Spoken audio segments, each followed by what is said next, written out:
What is up, Epic 7 players? Pat here, aka Sue, back with another video, and in this one I want to talk all about the Caides hunt, specifically the gear that comes from the Caides hunt. With Smilegate's new announcement that they might potentially be buffing equipment sets, specifically those ones from Golem and Caides, I kind of wanted to look at the Caides equipment sets as they stand right now in the game and determine whether or not they are complete garbage, as most of the community seems to think from a mathematics standpoint, or if they're actually kind of usable. And if they do need buffs, we can talk about potential buffs or fixes that they might need. So yeah, let's just jump right into it. So before we can talk about Caides and the equipment that it drops, we have to talk about the hunts that we already have and the gear sets that they already drop. And we'll talk about which ones of those are actually played and which ones aren't. And when you start looking at the gear sets, you'll start to understand why certain hunts are ran more than others. So the one that we're first going to talk about is Wyvern. I think this is the one that most people play. It is the gold standard when it comes to farming hunts. And it's pretty easy to see why once you understand the sets that it drops. It drops speed set, crit chance set, and hit set. Speed set, if you remember from my how to build characters with math video, is probably the best set in the entire game. It gives a 25% base speed increase to whatever character is wearing it, and for most characters in the game that is a 20 to 30 speed increase on their character. That is like having an extra maximum stat speed roll on each of your 6 pieces that you're wearing, so that's huge. When you consider that speed is what enables you to go first, set the pace of the game, and gives you more actions in an overall game, it's pretty easy to see why it's the best set in the game according to most players. When you look at the other ones though, they're not exactly slouches either. Hit set is great for openers, specifically characters like Basar or even, say, Cerise, the characters that are trying to go first anyway and don't care about anything other than going first and also landing the debuff. So those characters don't really need anything, and since you're already farming the fast gear here in Wyvern anyway, getting the hit set, as a bonus is just a plus. They basically synergize really well together for the characters that want those two sets. Crit chance is really good for DPS who are stat hungry, who are just trying to hit that 95% plus crit chance on their character and aren't really caring about any other defensive stats. And usually those characters, again, are trying to go relatively quickly, so they're also on speed set. So overall, Wyvern has 3 highly desirable sets that synergize incredibly well together. Now when you look at Golem, which is the second hunt, this is the one that most players tend to not actually consider that good. And when you look at their sets in comparison to Wyvern, it's pretty easy to see why. Depending on the character, you have to ask yourself with a health set, would you rather have an extra, say, 500 to 2000 health, or would you rather have an extra 25 to 30 speed? Similarly for defense, you have to start asking yourself, would you rather have an extra 50 to 200 flat defense, or an extra 25 to 30 speed? And when you look at attack set, would you rather have an extra 300 to 500 attack, or would you rather have 25 to 30 extra speed? Now, in some scenarios, you may actually take the stats from the health, defense, or attack percentage, but I think in most scenarios, a lot of players will tell you they would probably rather have the 30 speed. This brings us to the 2 other hunts that most players end up playing, but not as much as Wyvern, which are Azamanic and Banshee, which are seen as hunts that both have one really good set and a couple of niche sets that are useful throughout. For Azamanic in particular, immunity is seen as good because it stops opponents who are faster than you from messing with your key characters and their strategies. And the niche set amongst them is Rage set, which is really good for scoring high scores in both Hall of Trials as well as making one-shot teams for various hunts to farm them quicker, so it is seen as desirable. Unity, not so much. When you look at Banshee, counter set enables a bunch of new strategies and compositions that aren't possible without it. Resist is great for things like Knights and Soul Weavers, and Lifesteal, while great, is only really usable on 4 to 5 characters, but for those characters such as Tempest Cern, it's considered invaluable and thus desirable. Then when you look at Destruction, it's only good on a couple of characters that are slow, such as Judge Kisei for cleaving, or maybe even something like Challenger Dominio. But even when you look at it from a higher level perspective, you start to realize, hey, Azamanic and Banshee both have at least one good set and one desirable niche set. So if that's the bare minimum criteria for what people consider desirable or good for running a hunt, then maybe we have to decide whether or not that the 3 gear sets that come from Caides, is at least one of them highly desirable, and is there at least a niche that we can find for one of the other two sets? And if so, then I think we can form a conclusion that Caides might actually be worth running and isn't the dumpster fire that most players seem to think it is. So the first one to talk about is Penetration Set, which I think is the one that most players thought was good when the Caides gear was first shown. It gives a 10% defense penetration on all single target attacks for the character. In most cases, this translates to a 10% damage increase for that character, and is really good on characters like Sigret for PvE, and really good on characters like Blue Kisei for RTA, or even say a Pocket Sirmia in RTA. So it is a really good and highly desirable set, because in most cases it will outperform the crit chance set from Wyvern, as long as you can get the necessary stats. The next one to talk about is Injury Set, however, which is just absolutely terrible. Injury Set is actually so terrible that I don't think it would be playable even as a 2-piece set. That's how bad it is. It decreases the target's max health when you attack them by 5%, stacking up to 10 times to a total of 50%. So when you think about it, in theory, you get to do max percentage HP damage to the character, but it's really not that much, and you're giving up a lot to do it. You're either going to give up a bunch of attack, crit damage, the ability to use counter, speed set, like that 30 speed like we talked about earlier on. That is a lot to give up to use this set. And when you consider the fast-paced nature of PvP in Epic 7, because this set only works in PvP, it does not work against any PvE content, you start to realize just how poor a set it is.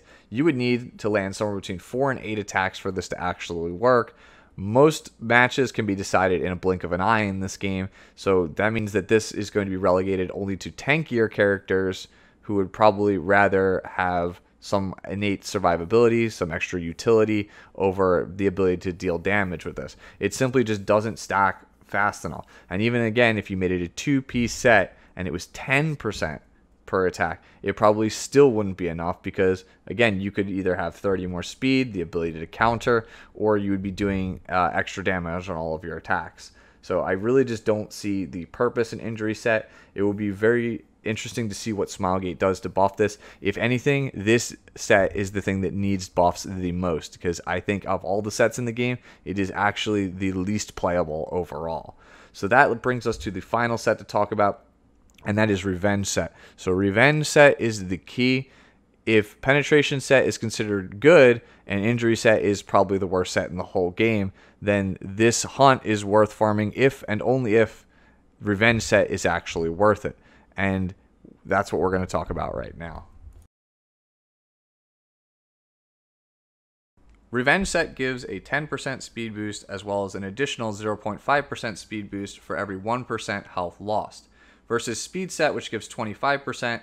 When both players are at 100%, the Speed Set will outperform by obviously 15% of your character's base speed, which means that if all you care about is going first, Speed Set seems like the logical conclusion. And for characters that are meant to be openers or fast damage dealers, that's probably true. But not every character in the game needs to go first, but they do necessarily need to go fast. And for those characters, it might be important to actually choose Revenge Set. So most players, I feel like, are usually, when talking about Revenge Set, thinking of a character like Kairon because of his S3, which scales as his health gets lower, and he is a really solid DPS in his own right. He also is blazing fast with the highest base speed in the game. So when Revenge Set came out, I felt like most players gravitated towards thinking Kairon was the only viable option. However, Revenge kind of lends itself to characters that need to be relatively fast, but also need to stay on the board for a very long amount of time. And when you start thinking about the characters in Epic 7 that need to stay around for a very long amount of time and still actually be reasonably fast, the first two classes you start thinking about are things like Soul Weavers and Knights. So let us take a quick look at how a Revenge Set versus a Speed Set works on a Soul Weaver. In this case, for this example, we are going to use actually Ruel of Light. If you don't know what this girl does, she has this really adorable smile and an S3 that will revive a downed ally while also giving them an invincibility buff. Really powerful Soul Weaver, arguably the most played Soul Weaver in the entire game. So if you didn't know what she did, now you do. So we're going to jump over to our handy dandy spreadsheet and talk about a standard Ruel build, and then we're going to look at the same exact build on Revenge Set and see if it is actually worth playing Revenge Set on a character like Ruel of Light. So when we talk about any Soul Weaver, we realize that they're probably going to take a lot of damage. If you do not kill the Soul Weaver, then they're just going to heal the allies. Now, in the case of Ruel, if you just kill the allies before she can heal it, she has a revive. What that means is that when they pick Ruel, she's got to die, and she's got to die very quickly. So that's why when most people are playing Ruel, they're playing her on speed resist with something like 1800 defense, 18k HP, and 150 effect res. And the reason for that is that level of bulk means she's not really getting one-shot by anything in the entire game, and the 150 effect res gives her a comfortable cushion against disablers so that way they can't stun lock her, and she'll most likely get most of her turns and still be able to do her job. The speed set comes in because if she's too slow, she can't save her allies, or she might not be able to cycle fast enough to get her cooldowns back up to keep reviving her other fallen comrades. So that's why most people play her on speed. For this example, I'm using 195 speed, but most Ruels are 180 to 200 speed, which usually is probably at the end of their team. It's the fourth character on their team to go. So it's important for Ruel to go kind of fast, and other Soul Weavers such as, say, like a Caides or Maid Chloe to go kind of fast, but they don't necessarily have to be the first person. They're not trying to be speed contesters.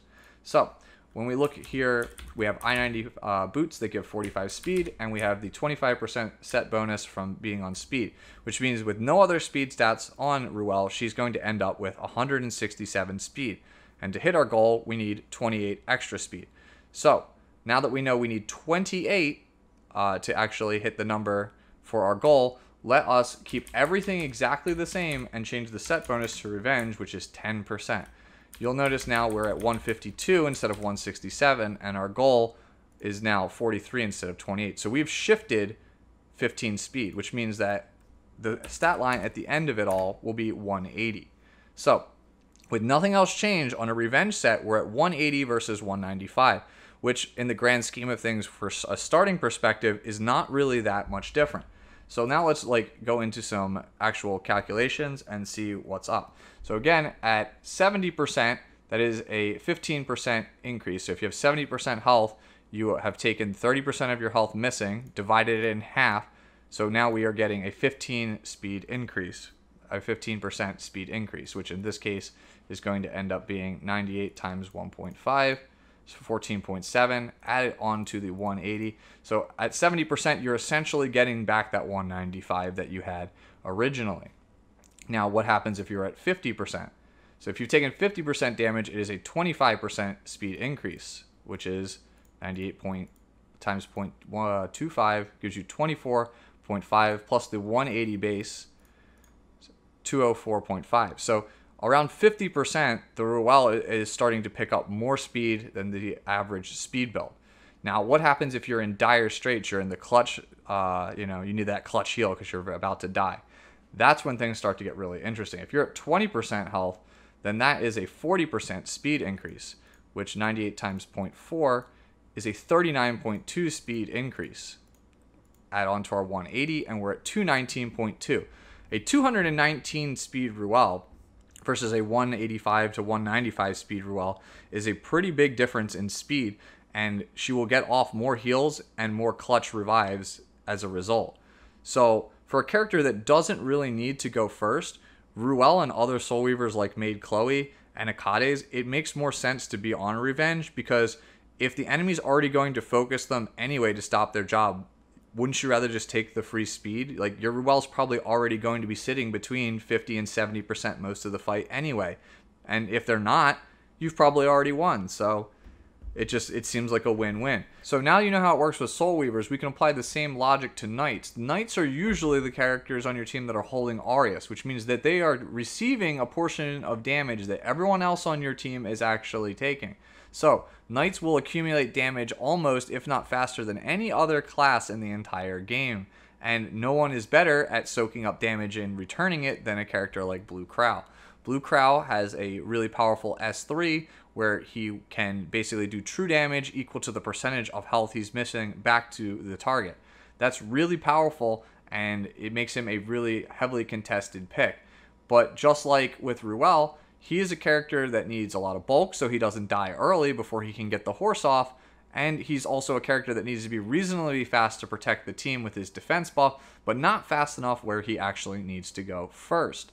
So again, you can apply this same logic here. If we take a standard Crow build where he's got 200 speed on a speed set, remember, we need 30 flat stats here to hit that off of a standard speed set, and you switch it to Revenge to 10%, we need 45. So the difference is actually 15 here, which means that this is actually 185. So you'd be starting from a position of 185 versus 200. Same thing as we did before. So at 70%, your Crow is moving at 200 speed. And now if you start looking at the other stats, say at 50%, which is about the range where you'd want to actually horse somebody, that is a 25% speed increase. So we're actually looking at 185 plus 25 bonus speed. He's slightly faster than he would be when he's ready to horse than his standard Crow. And then again, we can extrapolate this even further. If you're at 20%, just like we did with Ruel, that is a 40% speed increase, which means that your Crow is actually moving at 225 speed.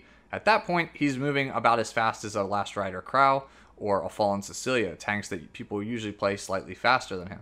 And if your Crow already started at a position of like 210 or 215 on Revenge set, it just gets even faster from there.